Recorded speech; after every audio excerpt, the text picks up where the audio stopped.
तुकोबारायांनी या ठिकाणी मनास केलेला उपदेश आहे.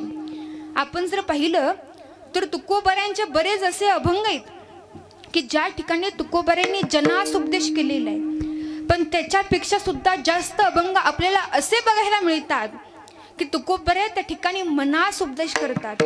महाराज म्हणतात कराम मना जपे राम राम लागो हाची छंद म्हणा गोविंद गोविंद.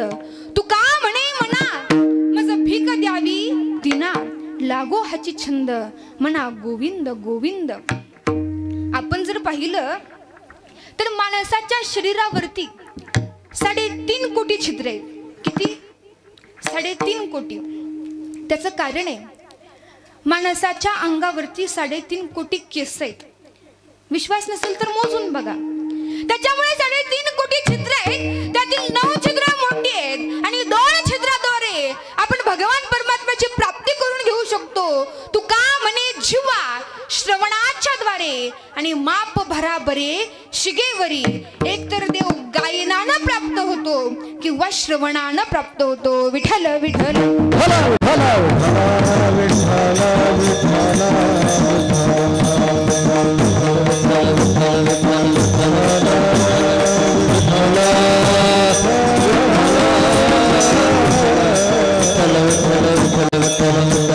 म्हणून ज्यावेळेस आपण देवाचं हरिगुण गात असतो, देवाचं हरिगुण ऐकत असतो ना, त्यावेळेस कधीच कोणी कंटाळा धरायचा नाही. महाराज म्हणतात देवाचं हरिगुण गात असताना, देवाचं हरिगुण ऐकत असताना जो माणूस कंटाळा धरतो तो माणूस कुंभपाक नरकामध्ये जातो. गाता ऐकता कंटाळा जो धरी आणि वास त्या अघोरी कुंभपाकी.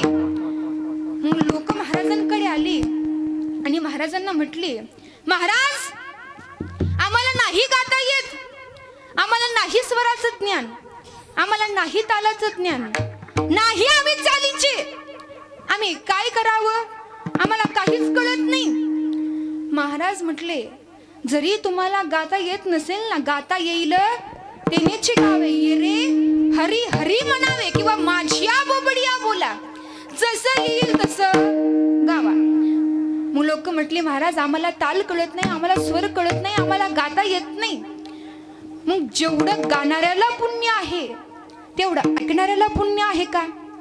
महाराजांनी सांगितलं गाता ऐकता समनची घडे आणि लाभे लाभ जोडे. विशेषतः जेवढं गाणाऱ्याला पुण्य आहे तेवढंच ऐकणाऱ्याला हे पुण्य आहे. पण ऐकत असताना कसं ऐकायचं तर भावानं ऐकायचं. विठ्ठल विठ्ठल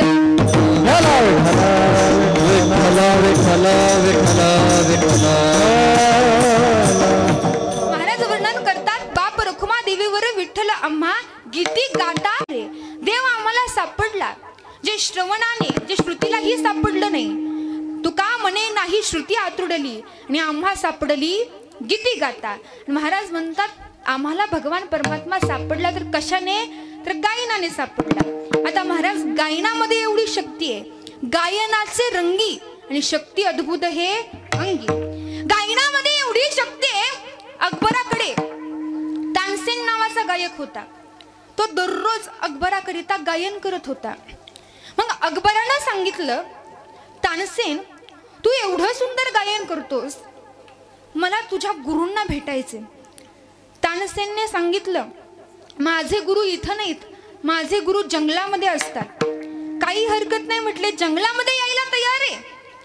आणि अकबर आणि तानसेन त्या ठिकाणी जंगलामध्ये तानसेनचे गुरु हरिदास यांना भेटण्याकरिता गेले. हरिदासांची भेट झाली आणि त्यावेळेस अकबर सांगतायत तुम्ही माझ्याकरिता काहीतरी गायन करा. पण त्यावेळेस हरिदास ऐकायला तयार नाही. खूप विनंती केली आणि हरिदासांनी गायन केलं.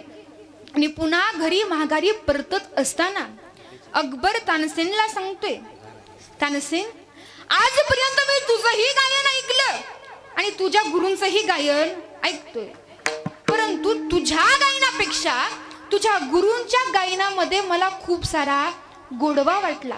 असं का? तुझ्यापेक्षा सुद्धा तुझ्या गुरूंचं गायन एवढं सुंदर का वाटलं? आणि त्यावेळेस तानसेननं उत्तर दिलं. तानसेनने सांगितलं हे बघा म्हटले मी गायन करतो ते तुम्हाला खुश करण्याकरिता, आणि माझे गुरु गायन करतात ते भगवान परमात्म्याला खुश करण्याकरिता, म्हणून त्यांच्या गायनामध्ये महाराज म्हणतात गुण गायन आवडी, आणि ह्याची माझी सर्व जोडी. करावे कीर्तन मुखी गावे हरीचे गुण. मग लोक म्हटले आम्हाला ताल कळत नाही, स्वर कळत नाही, आम्हाला गायनामधलं ज्ञान नाही, आम्ही काय करावं? महाराजांनी सांगितलं हे बघा, जरी तुम्हाला तानसेन होता नाही आलं ना तरी चालेल, पण तुम्ही कानसेन तरी होऊ शकता. कसं काय? देवानं आपल्याला कान किती दिलेत? 2. आणि तोंड किती दिले? म्हणजे कमी बोलायचं आणि जास्त ऐकायचं.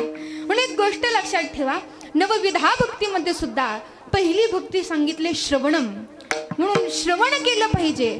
मग महाराज सांगतात की आम्ही भगवान परमात्म्याचं हरिगुण गात असताना, हरिगुण ऐकत असताना माझ्या मनाची काय स्थिती झाली पाहिजे? अभंगाच्या द्वितीय चरणामध्ये